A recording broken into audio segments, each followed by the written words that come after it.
السلام علیکم. اللہ تعالیٰ آپ کی عبادات کو قبول فرمائے. رمضان شریف کا مہینہ عبادت و ریاضت کا مہینہ ہے کہ جس میں تمام روزہ دار خدا کے مہمان ہوتے ہیں. اس مہینے میں لوگوں میں عبادات، نماز، روزہ اور تلاوت قرآن کا رجحان بڑھ جاتا ہے. بہار قرآن ہے.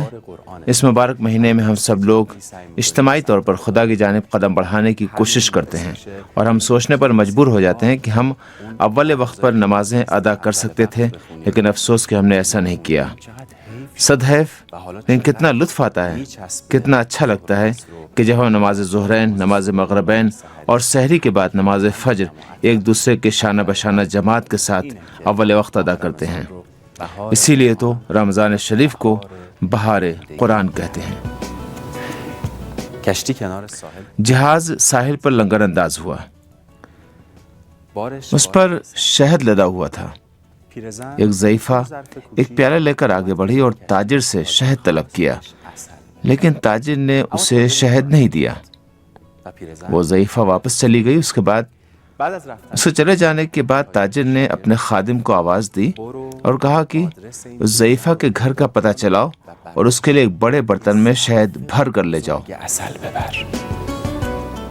خادم نے کہا حضور والا، وہ ضعیفہ خود چل کر یہاں آئی اور ایک چھوٹے سے پیالے میں اس نے شہد طلب کیا، لیکن آپ اس کو شہد دینے پر تیار نہیں ہوئے. اب ایسی کیا بات ہو گئی کہ میں اس کو تلاش کر کے ایک بڑے مرتبان میں شہد بھر کر لے کر جاؤں؟ تاجر نے جواب دیا، اس ضعیف خاتون نے اپنی بساط کے مطابق مجھ سے شہد طلب کیا تھا، لیکن میں اپنی بساط کے مطابق اسے عطا کروں گا. خدا سے کم مت مانگا کرو. پروگرام عقیق میں خوش آمدید کہتے ہیں. 1 2 3 کیمرے کی طرف. کیسے ہیں مراد شریف صاحب آپ؟ الحمدللہ. آپ ٹھیک ہے؟ خدا کا شکر ہے. آپ بخیر ہیں؟ الحمدللہ. خدا کا شکر ہے. آپ ٹھیک ہیں؟ گرمی تو نہیں لگ رہی ہے آپ کو؟ نہیں کوئی اتنی خاص گرمی نہیں ہے. ٹھیک ہے. اچھا. آپ کب سے قم میں ہیں؟ میں 7.5 سال سے قم میں ہوں. تب تو یہاں کی عادت ہو گئی ہوگی. ہاں، یہ تھوڑی گرمی اور بہت. آب و ہوا سخت ہے آپ کے لیے؟ گرمی کے موسم میں تھوڑی بہت مشکل ہوتی ہے. تھائی لینڈ اور یہاں کے موسم میں فرق کیسا ہے؟ خاصا فرق ہے. وہاں کا شمال گئے موسم ہو؟ ایران کے شمالی علاقوں کی طرح. ہاں جا چکا ہوں. کون سے شہر؟ جہاں ٹیلی کیبن ہے، نہیں معلوم کون سا شہر تھا. رامسر گئے تھے؟ ہاں، یاد نہیں. وہاں گیا تھا.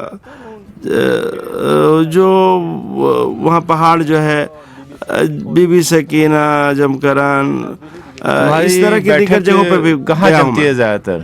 میری بیٹھک کوئی خیز، جی ہاں، بہت اچھی جگہ ہے. شہر قم میں ہے. ہر جگہ جاتے ہیں. میں سمجھتا تھا کہ ایران بھی سعودی عرب اور عراق کی طرح سے ہوگا، لیکن میں جب یہاں آیا تو مجھے پوری طرح سے تحفظ کا احساس ہوا. لوگ بھی خوش اخلاق، اچھے ہیں. دوسرے ملکوں کے لوگ ایسے نہیں ہیں. دوسرے ملکوں کے لوگ بہت زیادہ تند مزاج ہیں. میں ان ملکوں کے نام نہیں لینا چاہتا. میں کئی ملکوں میں جا چکا ہوں. یہ بتاؤ کہ تھائی لینڈ کے لوگوں کی من پسند غذا کون سی ہے؟ مچھلی زیادہ کھائی جاتی ہے؟ ہاں، ہم مچھلی کھاتے ہیں.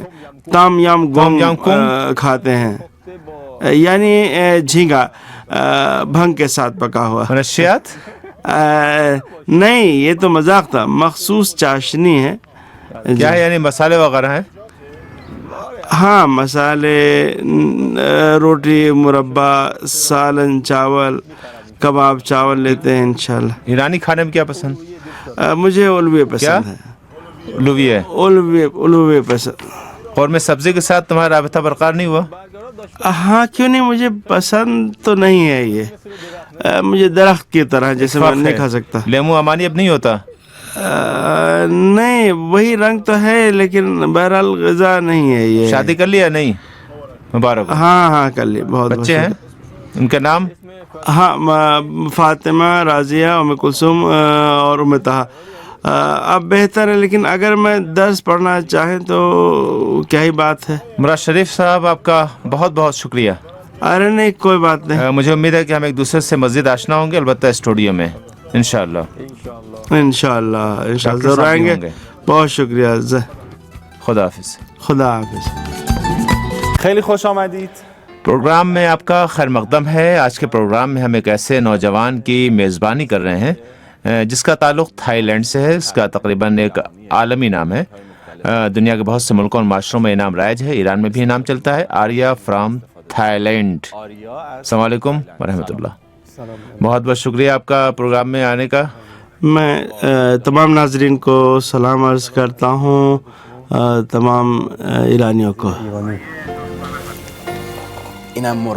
آئیے دوستانہ ہاتھ ملاتے ہیں. جی جی بالکل. آپ کتنے سال کے ہیں؟ میں 27 سال کا ہوں. 27 سال کے. جی ہاں. کہاں کے تھائی لینڈ کے رہنے والے ہیں؟ میں جنوبی تھائی لینڈ کا رہنے والا ہوں. قرابی سٹی جو پوکیٹ کے نزدیک ہے, جو ایرانی شہر کہلاتا ہے. پوکیٹ سے 100 کلومیٹر کے فاصلے پر ہے. تمہارے شہر کا کیا نام ہے؟ قرابی. جی. گاؤں ہے یا شہر ہے؟ ایک بڑا شہر ہے, جی قم جتنا ہے, تھوڑا سا بڑا ہے. البتہ میرا اپنا گھر گاؤں میں ہے جس کا نام ہے لنتا. ایک خوبصورت جزیرے میں واقع ہے, بالکل کوگل یا پاتایا کی طرح کا ہے, جو ایران میں خاصا معروف ہے. جس گاؤں میں تم رہتے ہو اس کا کیا نام ہے؟ لنتا نام ہے. لنتا. وہاں کا موسم کیسا ہے اور وہاں کی پیداوار کیا ہے؟ آپ شمال گئے ہیں؟ اگر آپ شمال گئے ہیں, جو شمالی ایران, تو وہی ہے, بالکل ویسا ہی ہے. جی تھوڑا زیادہ گرم ہے, لیکن کیونکہ ساحل پر واقع ہے, ایک جزیرہ ہے. جزیرہ تو آپ کو پتہ ہے کسے کہتے ہیں. ہمارے پاس ایک ساحل ہے, سمندر ہے, کشتیاں ہیں, لانچیں ہیں. اگر آپ وہاں آئیں تو ہم خدمت کے لیے تیار ہیں. گاؤں والے کام کیا کرتے ہیں؟ زیادہ تر ماہی گیری کام ہے لوگوں کا, مچھلیاں پکڑنا, اور تھوڑی بہت زراعت بھی ہے. زراعت کرتے ہیں. جی ہاں. ہم لوگ چاول کی کاشت کرتے ہیں, یا درختوں سے ٹائر بناتے ہیں, گاڑیوں کے ٹائر وغیرہ. گاڑی کے ٹائر. جی ہاں. کیا گاڑیوں کے ٹائر؟ ہاں جی جی جی, درختوں سے بناتے ہیں. کوئی خاص نام ہے؟ ہم جل کہتے ہیں. جل. جل. جل جیم سے. جیم سے. جی جی. یعنی تمہاری زمینوں پہ یہ درخت بھی اگتا ہے؟ جی ہاں. اور اس سے گاڑیوں کے ٹائر بھی تیار کیے جاتے ہیں. جی تمہارے گھر کے افراد کتنے ہیں؟ ہم 7 لوگ ہیں. 7 افراد. جی ہاں, ایک فرد فوت ہو گیا. خدا رحمت کرے. جی 6 افراد رہ گئے. ایک فرد خدا کے پاس چلا گیا. صحیح ہے. جی ہاں. کتنے بھائی بہن ہیں آپ اس وقت؟ 3 بہنیں ہیں. اور تم؟ والد کا کام؟ جی ہاں, میرے والد زراعت اور کارپینٹری کرتے ہیں. ہینڈی کرافٹس بناتے ہیں. جی جی جی. تمہاری مالی پوزیشن؟ ہماری مالی پوزیشن آپ کی طرح, ایرانیوں کی طرح ہے. ماہانہ 1 ملین کما لیتے ہیں. تمہیں ہماری مالی پوزیشن کا پتہ ہے؟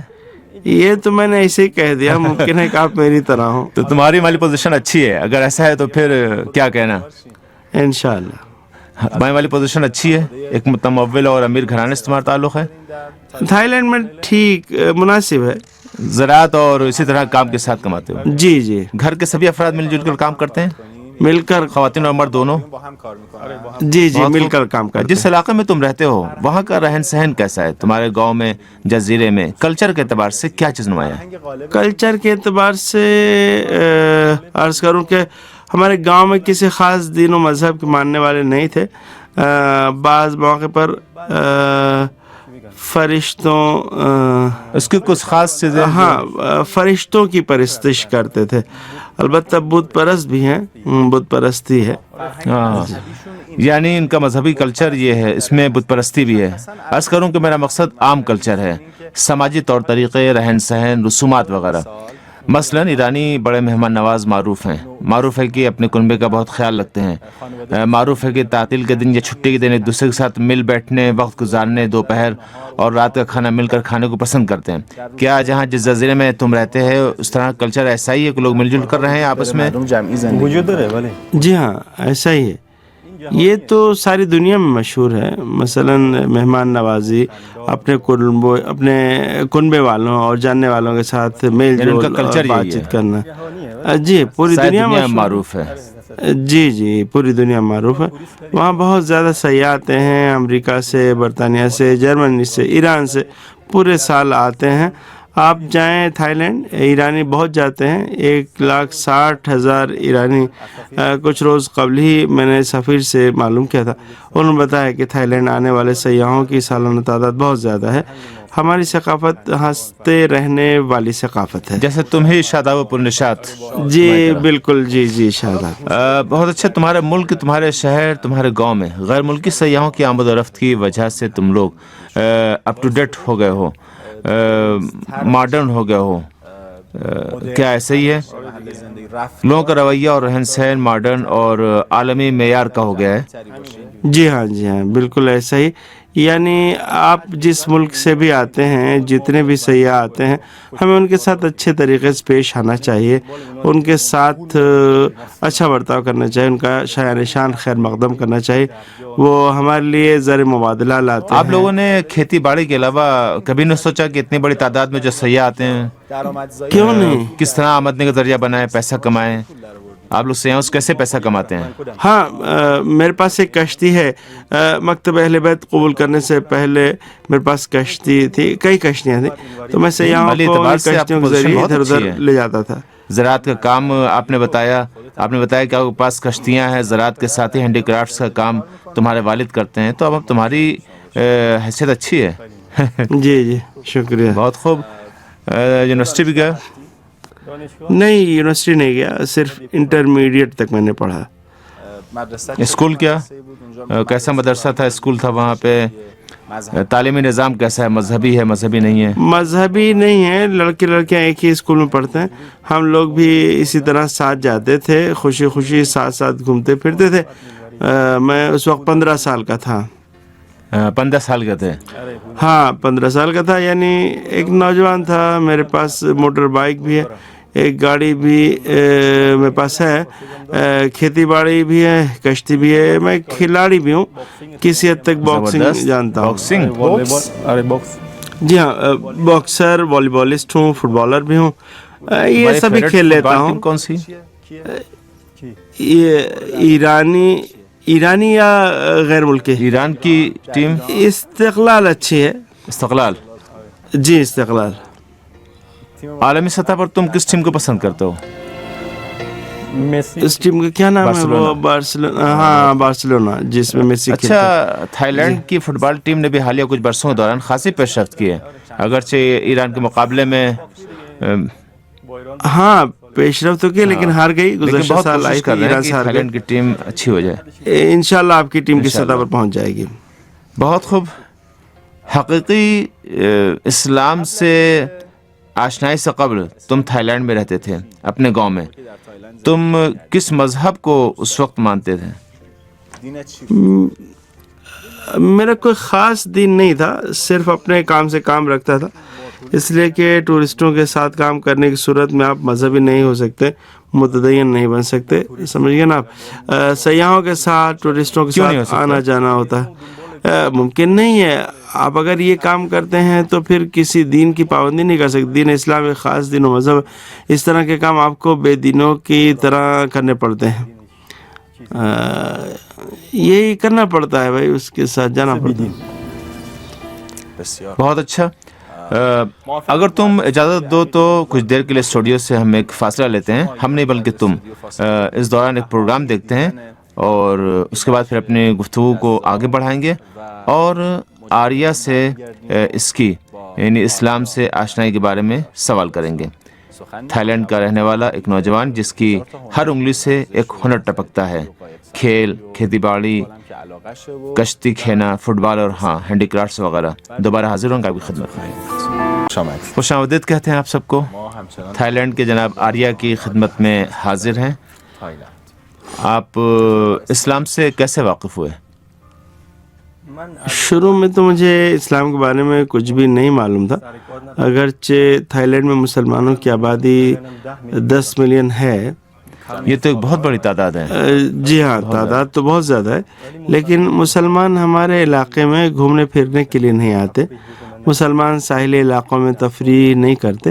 ایک دن میں کام سے جا رہا تھا فٹ بال کھیلنے کے لیے، اپنے ہی شہر میں فٹ بال کھیلنے کے لیے ادھر ادھر پھر رہا تھا، رات کا وقت تھا، میرے والد نے مجھے فون کیا کہ گھر آ جاؤ۔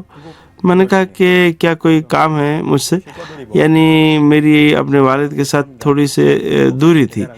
ایسا ہی ہوتا ہے ایران میں بھی، ایسا ہی ہے، پوری دنیا میں ایسا ہی ہے. ایسے میں میرے والد نے مجھ سے کہا کہ میری ایک سید سے ملاقات ہوئی ہے جو پیغمبر کے فرزند ہیں. میں نے اپنے والد سے کہا کہ کیا پیغمبر ابھی تک حیات ہے؟ کون سے پیغمبر؟ میں نے کہا کیا پیغمبر حضرت محمد صلی اللہ علیہ وآلہ وسلم کی بات کریں؟ تو جی، تو میں نے کہا کہ ٹھیک ہے، آپ کہتے ہیں تو میں آ جاتا ہوں. میرے گاؤں سے شہر کا فاصلہ پورے 100 کلومیٹر کا ہے. انہوں نے کہا کہ 2 گھنٹے کے اندر پہنچ جاؤ. 100 کلومیٹر کا فاصلہ اور 2 گھنٹے موٹر سائیکل پر. میں نے 3 موٹر بائیک کرائے پر لی. میں 2.5 گھنٹے بعد پہنچا. یعنی میں نے ایک موٹر بائیک لی، وہ خراب ہو گئی، دوسری لی، وہ خراب ہو گئی، تو اس طرح سے پہنچا. وہاں جا کے میں نے دیکھا کہ ایک سید تھے، امامہ پوش تھے، سیاہ امامہ لگائے ہوئے تھے. ان کے ساتھ کچھ اور لوگ بھی بیٹھے ہوئے تھے. میں نے محسوس کیا کہ واقعی یہ فرزند پیغمبر ہے. میں نے دل میں خود سے یہ بات، تم نے اپنے آپ سے سوال کیا یہ واقعی فرزند پیغمبر؟ نہیں، سوال نہیں کیا، بلکہ دل میں اپنے آپ سے کہا کہ میں نے یہ سوچا. پھر سید نے مجھ سے پوچھا تم ہو ان کے بیٹے، تم ان کے والد ہو؟ میں نے کہا جی. تم کیا چاہتے ہو؟ مجھ سے سوال کیا.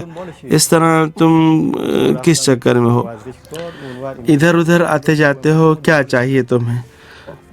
میں نے کہا میں پیسہ چاہتا ہوں، آرام و آسائش چاہتا ہوں، دیگر نوجوانوں کی طرح موج کرنا چاہتا ہوں. انہوں نے کہا کہ کیا اس طرح تم اپنے مقصد کو پا سکتے ہو، گھوم پھر کر جنت میں چلے جاؤ گے؟ ایسا تم سے انہوں نے تمہاری جوانی کا مقصد پوچھا اور پھر کہا کہ تم سمجھتے ہو کہ جس راستے پر تم چل رہے ہو کیا وہ صحیح ہے؟ جی، یہی راستہ صحیح ہے یا تم کہیں اور جانا چاہتے ہو؟ مر جاؤ گے یا نہیں مرو گے؟ اس طرح کی کوئی بات کی انہوں نے کہا کہ تم یہی چاہتے ہو. میرے خیال میں نے کہا ہاں، عیش و عشرت کی زندگی گزارنا چاہتا ہوں، میرے پاس بہت زیادہ پیسہ ہو، شاید ملک کا صدر بھی بن جاؤں. میں نے کہا کہ بھئی اب آپ اس طرح تو صدر نہیں ہو سکتے. میں نے کہا اس تھا کہ میں صدر بھی بننا چاہتا ہوں. بہرحال اس لیے کہ گاؤں کا ایک لڑکا تو ملک کا صدر تو نہیں ہو سکتا. انہوں نے کہا کہ نہیں ہو سکتا، تمہیں صدر نہیں بنائیں گے. جی تمہیں ووٹ نہیں دیں گے، تم گاؤں کے رہنے والے ہو. تھائی لینڈ کا کلچر اس طرح کا ہے کہ گاؤں کا رہنے والا کوئی شخص ملک کا صدر یا سربراہ نہیں بن سکتا. ہاں، نہیں ہو تو سکتے ہیں، لیکن بہرحال بڑے عہدے نہیں مل پاتے ان لوگوں کے. کسی بڑے خاندان سے ہونا ضروری ہے.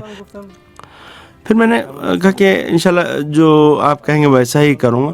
البتہ یہ بات میں نے ان کو یوں ہی ٹالنے کے لیے کہی تھی، جھوٹ موٹ میں کہا تھا، اور دل میں کہہ رہا تھا میری جان چھوڑو، مجھے اپنا کام کرنے دو. یعنی تم نے کہا کہ قبلہ میری جان چھوڑ دیں؟ ہاں، میں نے تقریباً یہی کہا تھا. یعنی میں بالکل ٹھیک ہوں. ہاں، میں اپنا کام کروں بس. مجھے اپنے والد سے کوئی سروکار نہیں تھا. 2 ماہ بعد میرے والد غائب ہو گئے، یعنی اسی سید کی تلاش میں نکل گئے. والد صاحب کے گھر سے چلے جانے کے بعد میری والدہ نے مجھے فون کیا کہ تمہارے والد گم ہو گئے ہیں. محرم اور سفر کے دوران تقریباً 2 ماہ سے غائب تھے. میں نے کہا کہ ٹھیک ہے، میں آپ کے پاس گھر آ رہا ہوں. اپنی والدہ کی خدمت میں میرے گھر واپس لوٹنے کے 3 دن کے بعد والد صاحب بھی لوٹ آئے. انہوں نے مجھ سے کہا کہ آج رات میں مسلمانوں کے بارے میں، خصوصاً شیعہ مذہب کے بارے میں تمہیں کچھ بتاؤں گا. یہ کہا اور اس کے بعد میری بہن کو فون کیا جو اس وقت اسکول میں تھی. وہ آ گئی. ہم سب گھر میں اکٹھا جمع ہو گئے سارے لوگ. تمہارے والد 2 ماہ کے بعد یعنی محرم و سفر کے بعد واپس لوٹے اور کہا کہ میں تم لوگوں سے کچھ کہنا چاہتا ہوں. ہاں، ہم سے بات کرنا چاہتے ہیں. اس کے بعد والد صاحب نے بسم اللہ پڑھی اور دعا مانگی. پھر کہا کہ شیعت ہی سب کچھ ہے، شیعت ہی عقیدہ ہے، باقی سب جو ہے وہ بیکار ہے. انہوں نے کیا بتایا تمہیں؟ کہا کہ محرم ہے، امام حسین ہیں، پیغمبر ہیں، خدا ہے، خدا کا اس بات کیا انہوں نے پیغمبر کے وجود کا اس بات کیا، امام حسین اور 14 معصومین کے بارے میں بتایا. رات بھر باتیں کرتے رہے یہاں تک کہ صبح ہو گئی. صبح کو اپنے ابو کے پاس سے ایک ایک کر کے ہم کھسک گئے. میں بھی اپنے وہاں سے چلے گیا، ابا کو اکیلا چھوڑ دیا. نکل گیا. ہاں ایسا ہی کیا. میں اپنے کاموں کے چکر میں شہر چلا گیا. میری بہن اسکول چلی گئی اور میری والدہ نانا کے گھر چلی گئیں. جی یعنی اس بنا پر کہ تمہارے والد نے کہا کہ یہ اسلام ہے، یہ شیعت ہے، تم لوگ انہیں چھوڑ کر چلے گئے؟ نہیں، اس وجہ سے نہیں، بلکہ ہماری سمجھ میں نہیں آ رہا تھا کہ وہ کیا کہہ رہے ہیں. کیکڑا ہاں کیکڑا، مثال جیسے چمگادڑ مچھلی، اور ہر وہ مچھلی جس پر چھلکا نہ ہو نہیں کھا سکتے. اور ہاں سیپی اور گھوگے. ہاں اور کیا. ڈیل ڈول سے نہیں لگتا کہ اتنے پیٹو ہو گئے؟ ہاں میرا ڈیل ڈول پہلے جیسا نہیں ہے. اس وقت میں انہی چکروں میں رہتا تھا. ہمارے گھر میں ماہی گیری بھی ہے، میرے پاس کشتی ہے، ماہی گیری کا کام بھی کرتا ہوں. اور وہ بھی کیا کہتے ہیں آپ لوگ، کیکڑا. ہاں کیکڑا پکڑتے ہیں اور پھر انہیں فروخت کرتے ہیں. 1 کلو کتنے تومان؟ 2000 تومان، 20,000 تومان کلو. اس قسم کے کام مشغول تھا. اور اب یہ کام نہیں کیے جا سکتے. میری امی کے والد اہل سنت خطیب تھے. ہم لوگوں نے اپنے والد کو چھوڑ دیا. میں 3 دن کے بعد اپنے گھر گیا، یعنی اپنے کاموں سے فارغ ہو کر گھر گیا. میرے والد اپنی سوچ میں گم بیٹھے تھے. کوئی بھی اس طرح سے گھر میں اکیلا نہیں رہ سکتا، سمجھ گئے نا. یعنی تنہائی کی وجہ سے سخت دباؤ میں تھے، فکر مند تھے. ہاں شاید کھانا بھی نہیں کھایا تھا. میں نے کہا کہ ٹھیک ہے، میں بہن کو اور امی کو بلا کر لاتا ہوں آپ کے پاس. ہم لوگ ایک بار پھر مل کر بیٹھ گئے. میرے والد نے کہا کہ ہم لوگ انشاءاللہ شیعہ ہو جائیں گے. میں نے کہا شیعہ کیا ہوتا ہے؟ میں نے کہا کہ آپ نے جو کچھ بتایا شیعوں کے بارے میں نے سن لیا، لیکن میری سمجھ میں نہیں آ رہا ہے کہ شیعہ کون. انہوں نے کہا کہ تم جاؤ مدرسے میں، اسی سید کے مدرسے میں، وہاں جا کر درس پڑھو. اگر تمہیں اچھا لگے تو جاری رکھو، اور اگر سمجھ میں نہ آئے تو چھوڑ دو، اور جو بھی جی میں آئے کرو. میں اسی وقت مدرسے پہنچ گیا. شیعہ کسے کہتے ہیں میں حق جاننا چاہتا تھا، شیعوں کے بارے میں جاننا چاہتا تھا. پھر میں نے 5 سال تک اسی مدرسے المہدی میں عالیہ 1 منٹ کے لیے ٹھہرو. اپنے والد کو چھوڑ کے چلے جانے کے کچھ دنوں کے بعد تم آئے.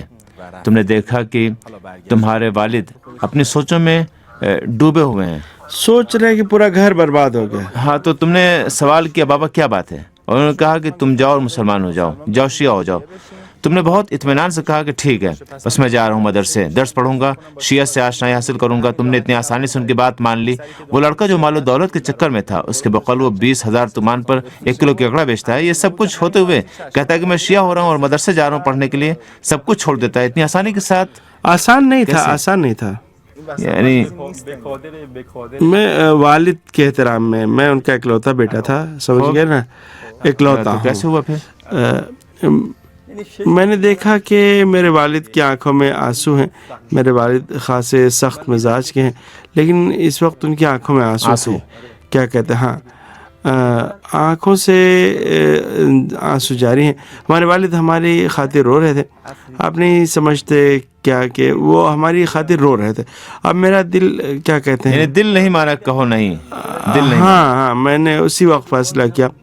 پھر فٹ بال ختم، کشتی بیچ دی، بائک فروخت کر دی، زمینیں بھی بیچ دی، سب کچھ فروخت کر دیا. کچھ بھی نہیں رکھا، کچھ بھی نہیں. میرے خیال میں آپ اس چیز کو محسوس نہیں کر سکتے. کچھ باقی نہیں بچا، صرف شیعت، والد، والدہ اور میں. بس اس کے بعد میں چل پڑا شیعت اپنانے کے لیے. تم نے سب کچھ چھوڑ چھاڑ دیا. پھر کیا ہوا؟ جن چیزوں کی طرف تمہارا رجحان تھا، تم اپنے والد کی آنکھوں میں آنسو دیکھ کر سب چیزوں سے دستبردار ہو گئے، مدرسے چلے گئے، وہاں شیعہ ہو گئے. ہاں شاید آپ کا اپنے والد سے اس طرح کوئی سابقہ نہیں پڑا ہوگا، لیکن میں نے اپنے بذات خود میں نے اپنے والد کو دیکھا کیا کہتے ہیں آنکھ مر سون کے جب آنسو دیکھے بہاتا ہے آنسو پہاڑ بھی غمزدہ ہو جاتا ہے. ٹھیک, جی جی جی ہاں بالکل جی بالکل نہیں ہو سکتا یعنی ہمیں اطاعت کرنی ہوتی تم اپنے والدین کا بہت زیادہ احترام کرتے ہو. ہے. جی بالکل ایسا ہی ہے. السلام علیکم. اللہ تعالیٰ آپ کی عبادات کو قبول فرمائے. رمضان شریف کا مہینہ عبادت و ریاضت کا مہینہ ہے کہ جس میں تمام روزہ دار خدا کے مہمان ہوتے ہیں. اس مہینے میں لوگوں میں عبادات، نماز، روزہ اور تلاوت قرآن کا رجحان بڑھ جاتا ہے. بہار قرآن ہے.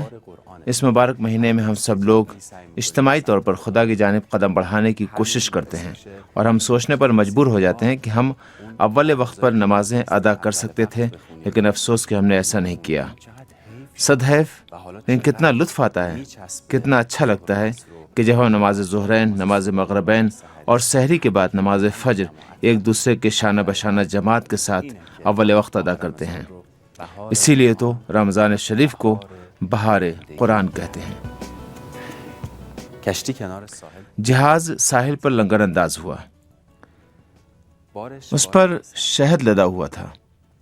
ایک ضعیفہ ایک پیالہ لے کر آگے بڑھی اور تاجر سے شہد طلب کیا، لیکن تاجر نے اسے شہد نہیں دیا.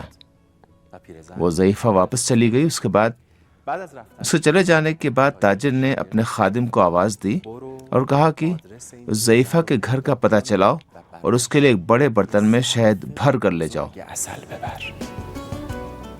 خادم نے کہا حضور والا، وہ ضعیفہ خود چل کر یہاں آئی اور ایک چھوٹے سے پیالے میں اس نے شہد طلب کیا، لیکن آپ اس کو شہد دینے پر تیار نہیں ہوئے.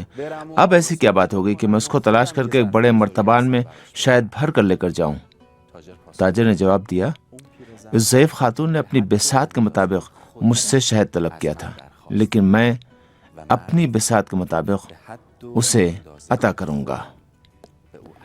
خدا سے کم مت مانگا کرو. پروگرام عقیق میں خوش آمدید کہتے ہیں. بعد 2 ماہ بعد پدرم یعنی غائب 2 ماہ بعد میرے والد غائب ہو گئے، یعنی اسی سید کی تلاش میں نکل گئے. والد صاحب کے گھر سے چلے جانے کے بعد میری والدہ نے مجھے فون کیا کہ تمہارے والد گم ہو گئے ہیں. محرم اور سفر کے دوران تقریباً 2 ماہ سے غائب تھے. میں نے کہا کہ ٹھیک ہے، میں آپ کے پاس گھر آ رہا ہوں. اپنی والدہ کی خدمت میں میرے گھر واپس لوٹنے کے 3 دن کے بعد والد صاحب بھی لوٹ آئے. انہوں نے مجھ سے کہا کہ آج رات میں مسلمانوں کے بارے میں، خصوصاً شیعہ مذہب کے بارے میں تمہیں کچھ بتاؤں گا. یہ کہا اور اس کے بعد میری بہن کو فون کیا جو اس وقت اسکول میں تھی. وہ آ گئی.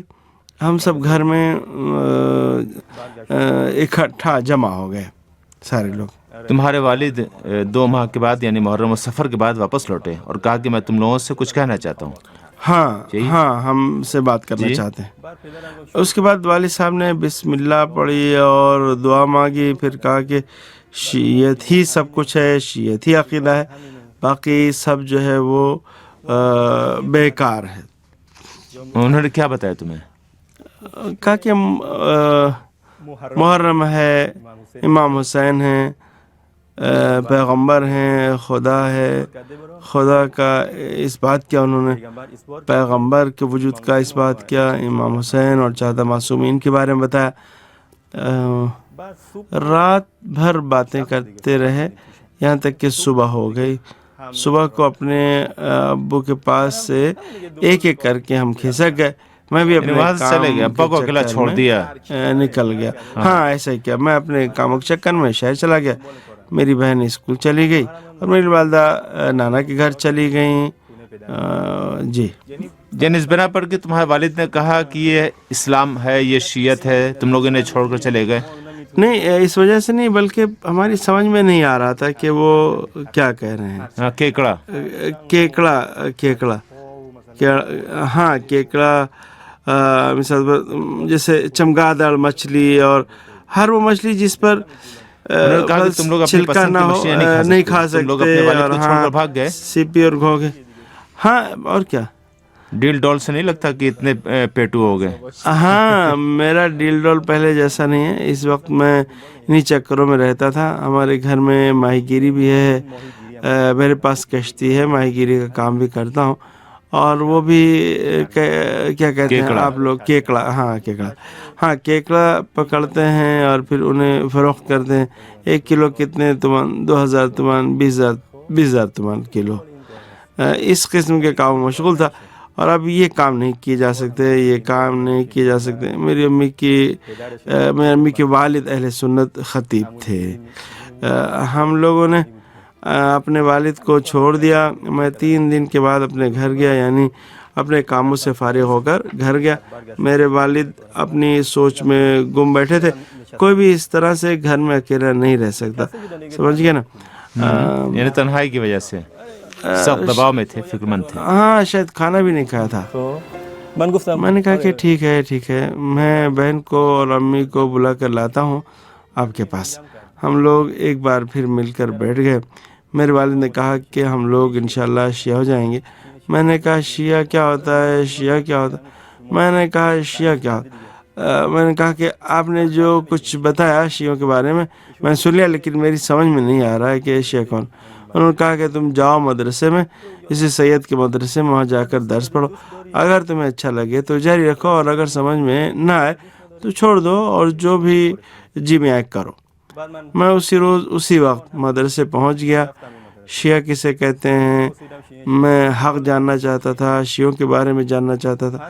پھر میں نے 5 سال تک اسی مدرسے المہدی میں عالیہ, درس 1 منٹ پڑھا. کے لیے ٹھہرو. اپنے والد کو چھوڑ کے چلے جانے کے کچھ دنوں کے بعد تم آئے. تم نے دیکھا کہ تمہارے والد اپنی سوچوں میں ڈوبے ہوئے ہیں, سوچ رہے کہ پورا گھر برباد ہو گیا. ہاں, تو تم نے سوال کیا بابا کیا بات ہے, اور انہوں نے کہا کہ تم جاؤ اور مسلمان ہو جاؤ, جاؤ شیعہ ہو جاؤ. تم نے بہت اطمینان سے کہا کہ ٹھیک ہے, بس میں جا رہا ہوں مدرسے, درس پڑھوں گا, شیعہ سے آشنائی حاصل کروں گا. تم نے اتنی آسانی سے ان کی بات مان لی. وہ لڑکا جو مال و دولت کے چکر میں تھا, اس کے بقول وہ 20,000 تومان پر 1 کلو کیکڑا بیچتا ہے. یہ سب کچھ ہوتے ہوئے کہتا ہے کہ میں شیعہ ہو رہا ہوں اور مدرسے جا رہا ہوں پڑھنے کے لیے. سب کچھ چھوڑ دیتا ہے اتنی آسانی کے ساتھ. آسان نہیں تھا. یعنی میں والد کے احترام میں ان کا اکلوتا بیٹا تھا, سمجھ گئے نا, اکلوتا. کیسے ہوا پھر؟ میں نے دیکھا کہ میرے والد کی آنکھوں میں آنسو ہیں. میرے والد خاصے سخت مزاج کے ہیں, لیکن اس وقت ان کی آنکھوں میں آنسو تھے. کیا کہتے ہیں, ہاں, آنکھوں سے آنسو جاری ہیں. ہمارے والد ہماری خاطر رو رہے تھے. آپ نہیں سمجھتے کیا کہ وہ ہماری خاطر رو رہے تھے. اب میرا دل کیا کہتے ہیں, دل نہیں مانا, کہو نہیں, دل نہیں. ہاں, میں نے اسی وقت فیصلہ کیا. پھر فٹ بال ختم, کشتی بیچ دی, بائک فروخت کر دی, زمینیں بھی بیچ دی, سب کچھ فروخت کر دیا, کچھ بھی نہیں رکھا, کچھ بھی نہیں. میرے خیال میں آپ اس چیز کو محسوس نہیں کر سکتے, کچھ باقی نہیں بچا, صرف شیعت, والد, والدہ اور میں. بس اس کے بعد میں چل پڑا شیعت اپنانے کے لیے. تم نے سب کچھ چھوڑ چھاڑ دیا. پھر کیا ہوا؟ جن چیزوں کی طرف تمہارا رجحان تھا, تو اپنے والد کی آنکھوں میں آنسو دیکھ کر سب چیزوں سے دستبردار ہو گئے, مدرسے چلے گئے, وہاں شیعہ ہو گئے. ہاں, شاید آپ کا اپنے والد سے اس طرح کوئی سابقہ نہیں پڑا ہوگا, لیکن میں نے اپنے بذات خود میں نے اپنے والد کو دیکھا. کیا کہتے ہیں, آنکھ جب آنسو بہاتا ہے پہاڑ بھی غمزدہ ہو جاتا ہے. ٹھیک, جی ہاں, بالکل, جی بالکل نہیں ہو سکتا. یعنی ہمیں اطاعت کرنی ہوتی. تم اپنے والدین کا بہت زیادہ احترام کرتے ہو. جی بالکل ایسا ہی ہے.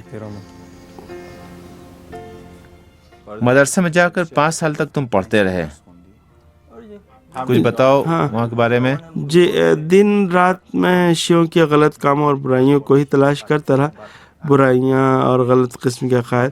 ممکن ہے کہ شیعہ بھی غلط عقائد کے ماننے والے ہو سکتے ہیں. ٹھیک, ممکن ہے کہ کچھ برائیاں ان میں ہوں. میں انہی چیزوں کی جستجو کرتا رہا. میں یہ چاہتا تھا. 1 سال گزر گیا. میں نے دیکھا کہ یہ لوگ کسی بھی قسم کا کوئی غلط کام نہیں کرتے, صرف تبلیغ میں لگے ہوئے ہیں.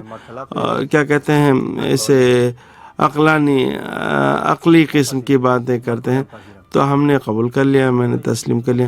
جی ہاں, یعنی پہلے تمہیں بتایا کہ والد کی گریزاری کی وجہ سے جی ہاں, میں جا رہا ہوں. اگر ٹھیک ہوا تو فی الحال تو میں بابا کا دل نہیں توڑتا, میں پڑھائی جاری رکھوں گا. اگر نہیں تو میں کہہ دوں گا کہ میں اس کام جاری نہیں رکھ سکتا.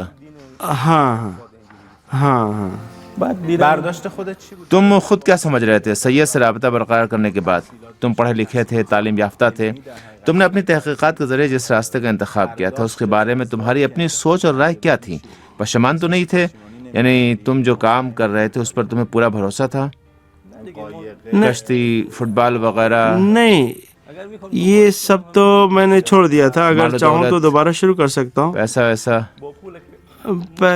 پیسہ ایسا کیا پیسہ آپ کی جیب میں آتا ہے اور اگلے تم دن ایسے کہہ رہے ہو سمجھے جیسے مجھے معلوم ہونا چاہیے. پیسہ آج جیب میں آتا ہے، کل آپ کی جیب سے نکل کے دوسری جیب میں پہنچ جاتا ہے. آپ کا مال تو حقیقتاً آپ کا مال نہیں ہے، یعنی پیسہ.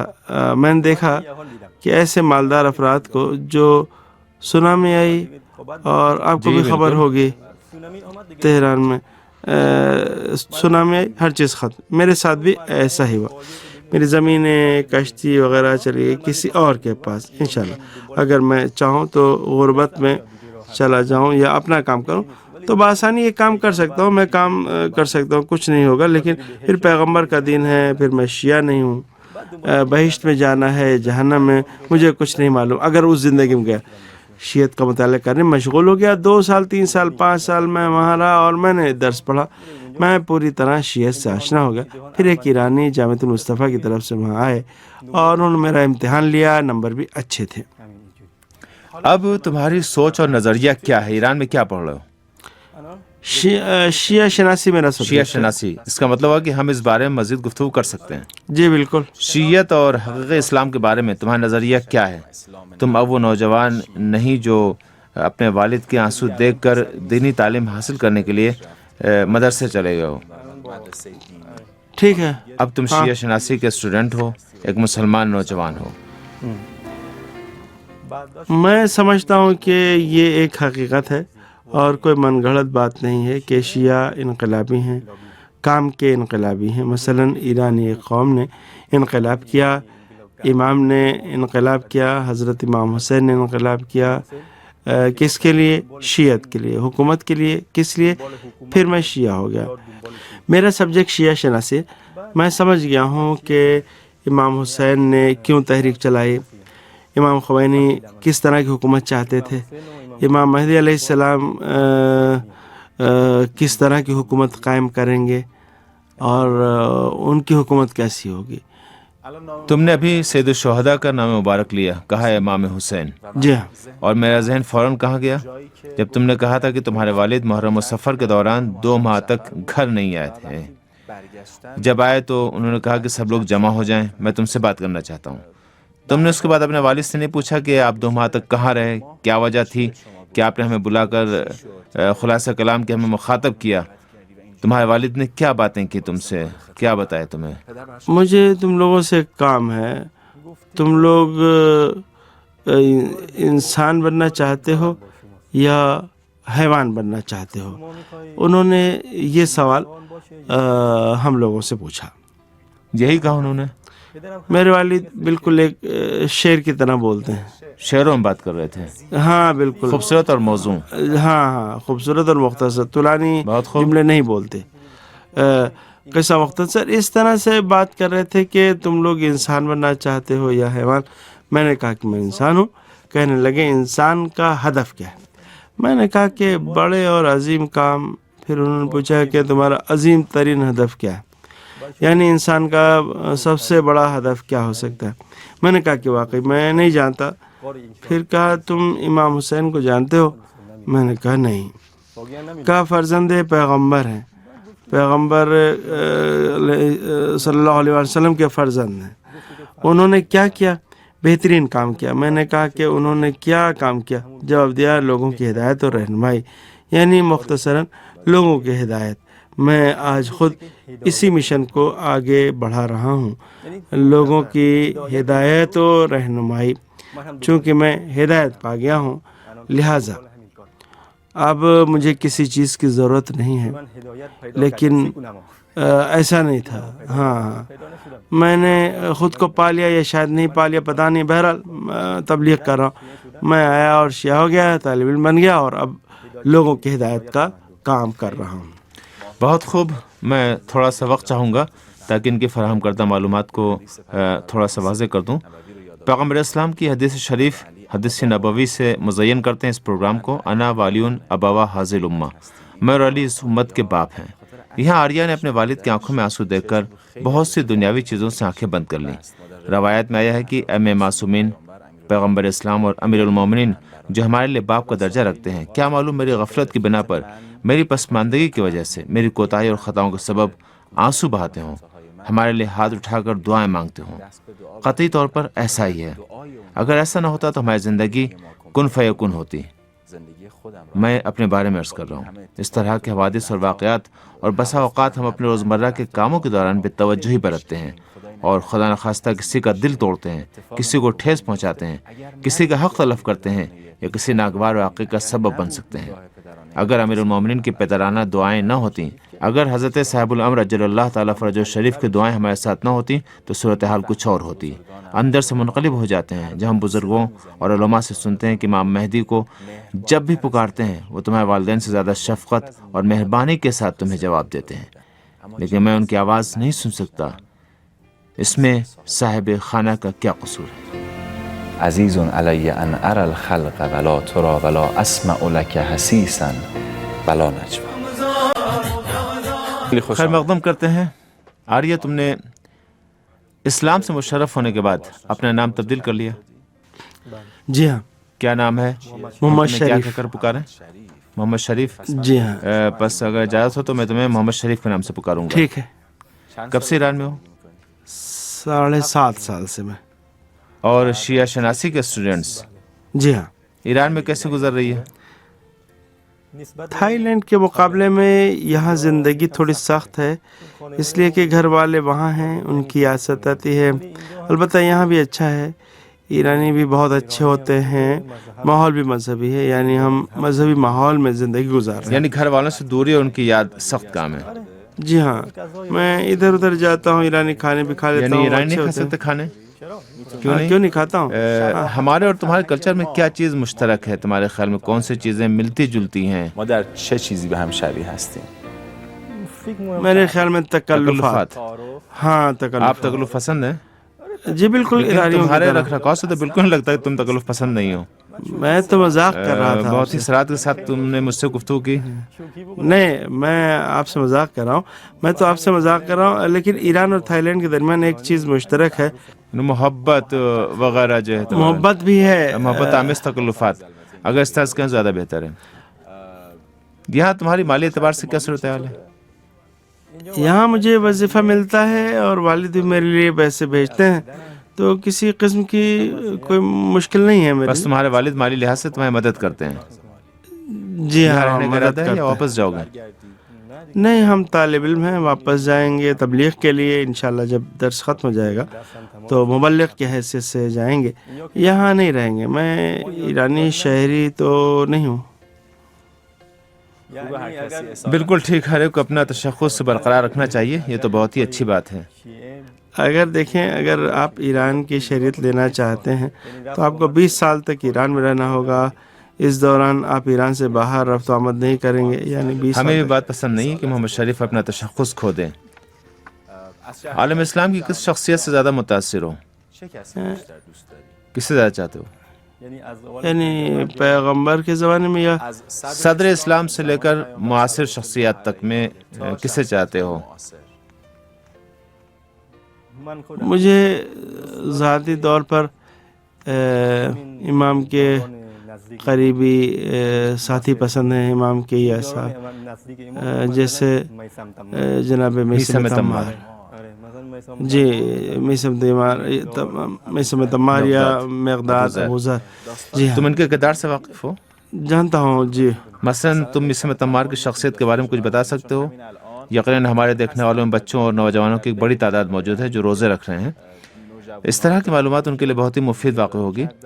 قصے کہانیاں تو دلچسپ ہوتے ہی ہیں، اگر قصہ میثم تمار کا ہو تو کیا ہی بات ہے۔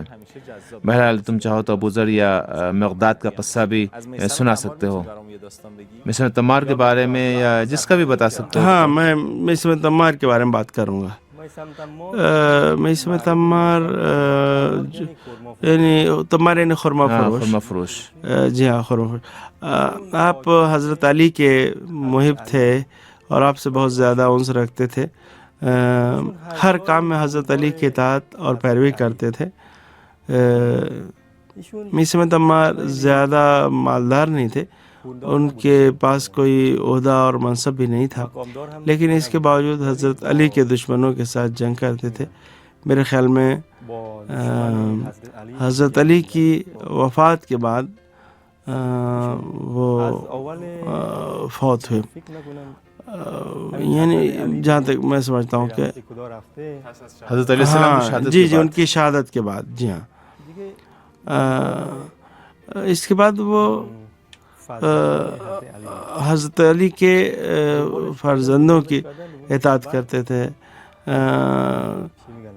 چاہے جتنی سختیاں اٹھانی پڑتی تھیں لیکن وہ اٹھاتے تھے اور اسی راہ پر قائم تھے. اور ان باتوں اسلام حضرت علی کی بات ہاں کرتے تھے, تبلیغ خصوصاً کا حضرت علی کام کی کرتے شہادت تھے. کے بعد ہر جگہ آپ خطبات اور احادیث بیان کیا کرتے تھے. سب کو تو حضرت علی کی باتیں پسند نہیں تھیں. حضرت علی کی شہادت کے بعد خلافت معاویہ کو مل گئی تھی. معاویہ کے زمانے میں جی معاویہ کے دور میں جو حضرت علی کے مخالفین میں سے تھا, جناب میسم تمار کو لوگ جمع کر کے لوگ ان کو حضرت علی کی سیرت کے بارے میں بتانے کے لیے کہتے تھے, وہ بتاتے تھے, بیان کرتے تھے. بہت اچھے. اس طرح کے کام کیا کرتے تھے, دین کی تبلیغ کیا کرتے تھے, یہاں تک کہ جناب میسم تمار کو بھی شہید کر دیا گیا. ہمارا سلام و درود ہو تمام اصحاب رسول پر, امیر المومنین حضرت علی ابن ابی طالب علیہ السلام کے صحابیوں پر اور ان تمام لوگوں پر جو آل اللہ کے شانہ بشانہ رہے, تاکہ چراغ ہدایت روشن رہے, مزید شعلہ ور ہو, کہ جس سے لوگوں کی ہدایت کے لیے رسول اسلام صلی اللہ علیہ وسلم نے روشن فرمایا تھا, کہ جس کے ذریعہ حضرت نے لوگوں کی حقیقت کا راستہ ترسیم فرمایا. جناب محمد شریف بہت بہت شکریہ آپ کا, زحمت کی. انشاءاللہ آپ کو اتنی اچھی زندگی اور معنویات سے سرشار زندگی مبارک ہو, تبلیغ دین کے عمل میں کامیابی ملے. اگر والدین کے ساتھ بات ہو تو ان کو ہمارا بلکہ پروگرام عقیق کی پوری ٹیم کی جانب سے ہمارا خصوصی سلام پہنچائیے گا. یہ ایک اعزازی شیلڈ ہے جس پر بسم اللہ الرحمن الرحیم وَأَنِ الرَّاحِلَ إِلَيْكَ غریب المسافہ کی عبارت کندہ ہے.